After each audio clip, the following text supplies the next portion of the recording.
Estamos ya de vuelta con David Silva, nuestro, como si fuera mío, no, de este programa, por supuesto, nuestro neurocirujano. ¿Cómo está, doctor? Muy bien, gracias a Dios, muy bien, muchas gracias. Así lo veo, muy bien.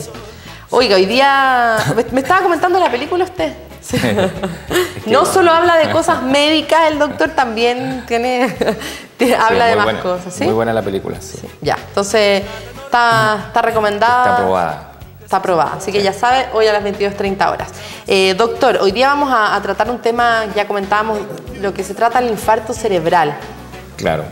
Mira, infarto cerebral es un término genérico, amplio, que involucra muchas patologías. También se conoce como accidente vascular, accidente cerebrovascular.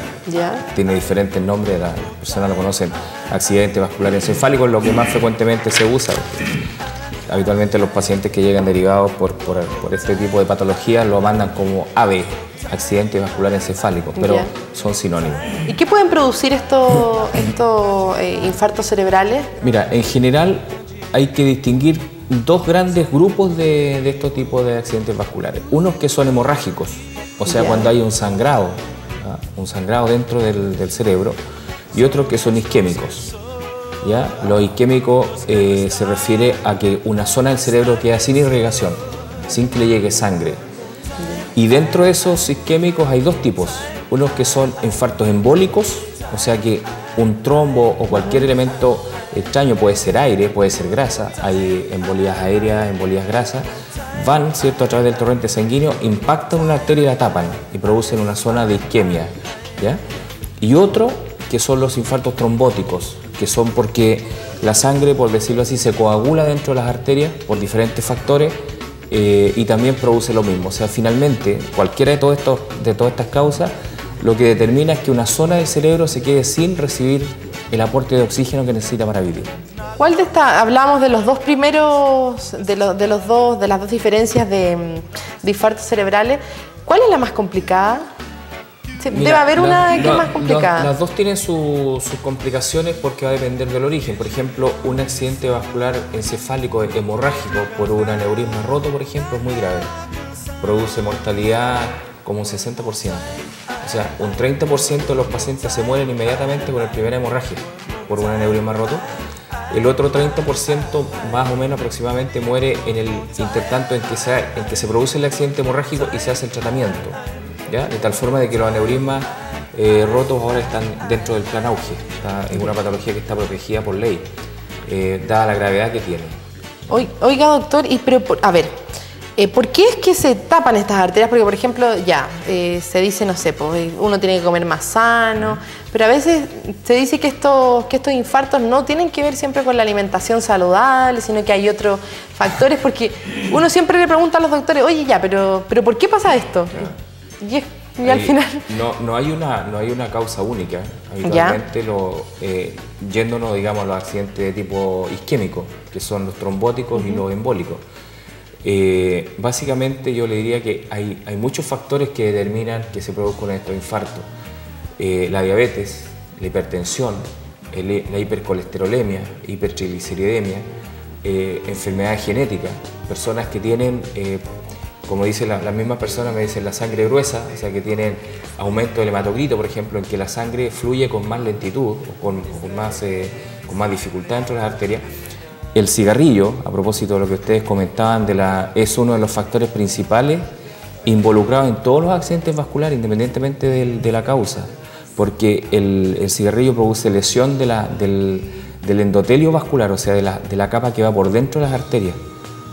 O sea, el cigarrillo no solamente hace mal para el pulmón, no solamente tiene directa relación con cánceres relacionados con la vía aérea, sino que tiene que ver directamente, como conversamos alguna vez ya, con patología de columna y también en los accidentes vasculares un factor de alto riesgo. Así es. Oiga, vamos a salir un poquito, disculpen. Hay cigarros electrónicos. Los cigarros electrónicos, ¿tienen alguna diferencia? Porque hay gente que dice, no, yo con el cigarro electrónico no me va a pasar nada. Hay personas, yo tengo la experiencia, yo desde nunca he fumado, no es uno de mis problemas, pero conozco personas, incluso familiares, que han usado este cigarrillo y le ha funcionado. Ahora, Yo creo que como toda en la vida conozco personas que de un día para otro, después de ser fumadores de años, dijeron yo no fumo más a partir de este momento y no han fumado más. Y yo converso con personas que son fumadoras empedernidas, digamos, que fuman muchos cigarrillos al día, 40 o más, y dicen que ellos no los pueden dejar por diferentes razones. Yo creo que es una cuestión de voluntad además, ¿ya? El cigarrillo electrónico lo que produce es el efecto, por decirlo así, de bienestar que produce la nicotina en el fumador, pero sin el daño, porque no entra la nicotina, sino que solamente la sensación. O sea, es como un placebo en el fondo, es como reemplazarlo. O sea, puede servir entre comillas. Yo creo que cuando una persona se propone algo, cualquier elemento que use y que no le produzca daño es válido. Por lo tanto, si una persona necesita este apoyo, aunque sea por el hecho de tener algo que reemplace eso, sí, porque hay gente que no puede dejar de fumar, que oye, no, si yo no puedo estar, dicen, sin mi pucho. Claro. Entonces, bueno, bueno, volvamos también a lo que eran los infartos cerebrales, ya aclarar la duda, que también es muy importante, por supuesto, el cigarro, que como usted comentaba, tiene mucho que ver con todos estos problemas. Los daños a nivel cerebral que puede dejar un infarto son muy graves, hay que operar. Es tan grave que puede provocar la muerte de la persona. Los accidentes vasculares pueden provocar el fallecimiento de la persona, dependiendo de la extensión del infarto, porque hay infartos que son pequeños. Hay incluso un infarto que se llama isquemia cerebral transitoria, o TIA, la sigla en inglés, que son accidentes vasculares de pequeña monta que producen un déficit neurológico en el paciente, hemiplegia, afasia, pero que duran unas horas y que después desaparece y se recupera completamente. ¿Ya? Son por causas habitualmente mucho menos graves que los infartos que están constituidos, pero las secuelas pueden ser muy graves.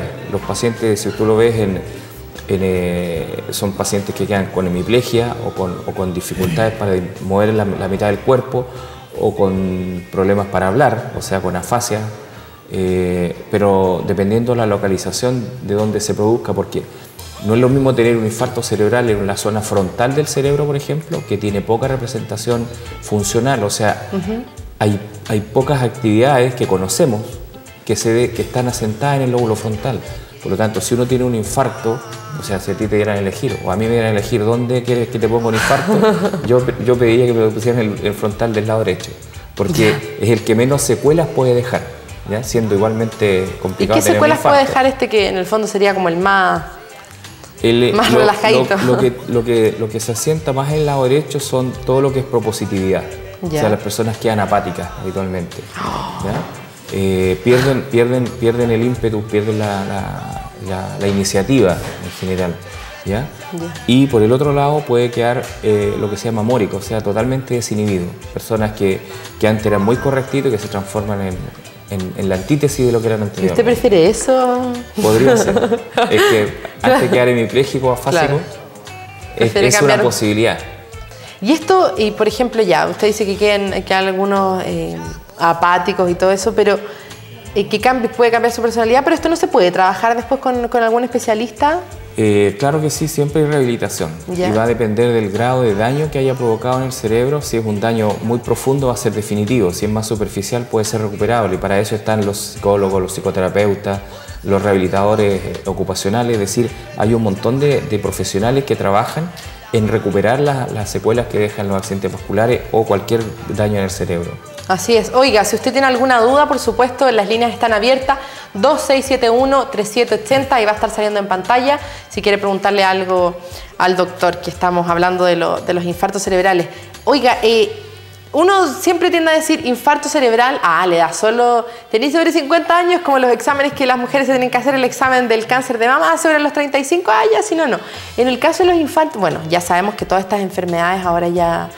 El riesgo de edad, claro, son más propensos, pero aún así le puede dar a cualquier persona. En el caso de los infartos cerebrales, porque yo le preguntaba, también le puede dar a niños, a gente más joven, porque existe la tendencia a creer, no, ya cuando tú estás mayorcito te puede pasar esto. Bueno, obviamente mientras más mayorcito sea uno, más riesgo tiene, porque los factores se van sumando. O sea, las personas mayores tienen más posibilidad de ser diabéticos, tienen más posibilidad de ser hipertensos, tienen más posibilidad de tener los triglicéridos o el colesterol alto. De tal forma que los factores se van sumando. Pero los infartos cerebrales pueden aparecer en cualquier época de la vida, con menor frecuencia. En los niños, como te decía, asociado habitualmente a malformaciones o a enfermedades genéticas o a enfermedades de las arterias, por ejemplo, que predisponen a que se produzca este tipo de infarto, o a malformaciones vasculares en el cerebro. Hay una enfermedad que se llama, por ejemplo, la enfermedad de Moyamoya, que se en pequeño, que es una falta de desarrollo de las arterias en el cerebro, que se irriga solo por capilares y que tiene más riesgo de hacer infarto porque estos vasos, que son de pequeño calibre, no son capaces de irrigar, de dar el oxígeno que necesita el cerebro, y esos niños habitualmente hacen infartos a repetición. Y en los adultos, obviamente, como te digo, depende de la edad, no solamente por la edad misma, porque la edad misma en sí no es un riesgo, pero sí los factores asociados que esto lleva. Oiga, doctor, bueno, ¿existe alguna, bueno, ya sabemos que tiene consecuencias físicas y psicomotoras? Hubo un caso hace como 7 años que yo lo escuché de una señora que le dio un infarto cerebral, y la vecina se dio cuenta porque se escuchaban muchos golpes en la pared. Y ella pensó que el esposo le estaba pegando, o sea, fue tal así que dijo, no, el esposo le está pegando, me voy a ir a meter. Resulta que la señora del dolor, o sea, no sabía qué hacer, se pegaba y se pegaba a cabezazo. Bueno, fue ahí como la llevaron al hospital y le tuvieron que hacer una intervención de urgencia. Así que la verdad es que es un tema que... ¿Y hay forma de prevenir esto? Que uno siempre dice, a cualquiera le puede pasar, pero tiene ¿no habrá una letra chica como los abogados? En general, los infartos cerebrales no son dolorosos. Probablemente la señora tenía un factor de riesgo asociado, que fue lo que le provocó el dolor. Probablemente lo que sí se presenta a veces son cefaleas muy intensas. A lo mejor la señora tuvo un dolor de cabeza muy intenso y eso le hizo reaccionar de esa forma. Pero la prevención de los infartos cerebrales tiene que ver con prevenir todos estos factores de riesgo que ya hemos comenzado. Como la diabetes, claro. Si el paciente es hipertenso, controlarse la hipertensión arterial, si uno la controla en forma adecuada, no existe, o sea, no es un riesgo para las personas, ¿ya? Es la enfermedad desatada o no controlada, dejada a su libre evolución, esa es la que es dañina, ¿ya? Pero si la persona se preocupa, se toma su medicamento, igual las glicemias altas en los diabéticos, igual el colesterol, igual tener una vida sedentaria, por ejemplo, también es un factor de riesgo, porque el ejercicio es vital para mantener una buena actividad hemodinámica. O sea, para que la sangre circule en forma correcta y adecuada, hay que tener una vida activa físicamente. Así es, y comentábamos también antes en las noticias que ya no solo está ir al gimnasio, sino que uno puede hacer ejercicio en el agua, esta misma zumba, de baile, o sea, de verdad hay cosas muy, muy entretenidas. Oiga, doctor, también... bueno, ¿sabe que también que me puedo salir un poquito del tema? Porque hablando de zumba, fíjese que bueno... ¿Ah? Yo mando, ¿ven? Así se habla, yo mando. Oiga, doctor, es que hace pocos días salió este bailarín de rojo, Rodrigo Díaz, que estaba enfermo, bueno, salió que estaba funcionando el 30% de los riñones, que esto se debía a un exceso de, bueno, que un problema en la muela del juicio, que estaba tomando muchos remedios, el exceso de sudoración también.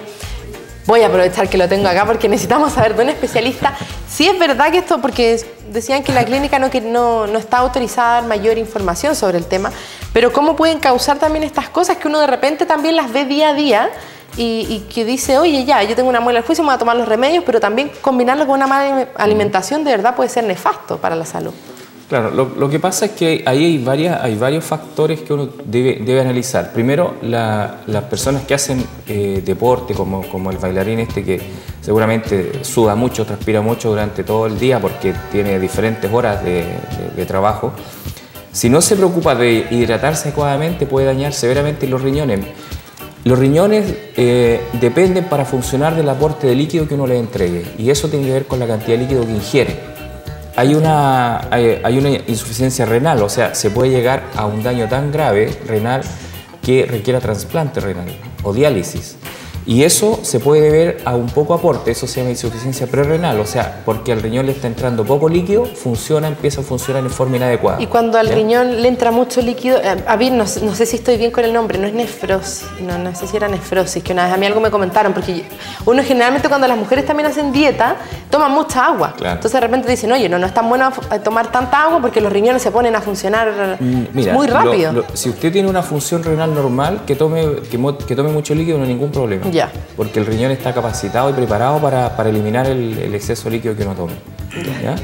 Lo que pasa a veces, por ejemplo, ha pasado en algunas intervenciones quirúrgicas en que se le pone suero muy rápido a los pacientes, ahí sí que puede provocarle un daño renal por hiperhidratación, ¿ya?